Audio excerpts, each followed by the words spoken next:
जमिनीवर ठेवली. विचार करतो आहे, या कर्माला हात लावतो आहे. हे देवा, माझ्या हातून काय हे पाप घडलं आहे.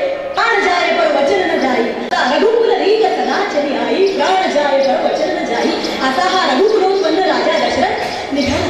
पण पावलांचा आवाज ओळखून माऊली म्हणते, बाळ बाळ बाळ, आलाच करे माझ्या बाळा, माझ्या बाळाचा पाणी आणायला सांगितलं. इतक्या रात्री तहान लागली आणि तुला पाणी आणायला सांगितलं, पण तू बोलत नाही, शब्द काढत नाहीस करे, रागवलाच करे, क्रोधित झालास करे बाळा. तू जर बोलणार नाही तर तुझ्या हातून आम्ही पाणी ग्रहण करणार नाही. हे धर्मसंकट राजाच्या मनात निर्माण झाले. मग या क्षणी आपण काय करावे? अशा विधा मनस्थितीत असताना राजाने एकच विचार केला की पाणी पाजण्यासारखं पुण्य आपल्या हातून घडलं तर हा देह सार्थकी वाटे.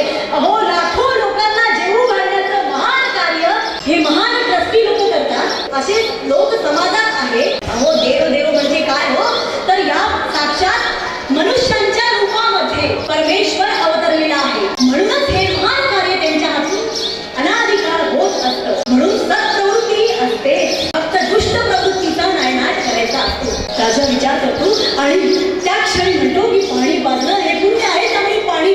तो त्या क्षणी आपलं मौन व्रत सोडतो आणि म्हणतो, माझ्या आपला बाळ मरण पावलेला आहे, मला माफ करावे. ते शब्द काही येतात नाही. माझा बाळ श्रावणा, तुझ्या वाचून आम्ही कसे जगणार? तुझ्या वाचून आम्ही देवदर्शन कसे करणार?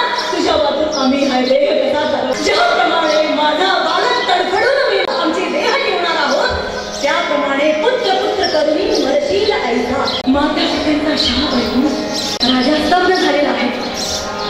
त्या क्षणी तिघांचे प्राण गेलेले आहेत. श्रेष्ठ असा राजा, तो समाजाच्या कल्याणासाठी जीवनभर झटणारा असा राजा होत असल्यामुळे त्यांचा विधी पूर्ण करून राजा पहाटे दुःखित मनाने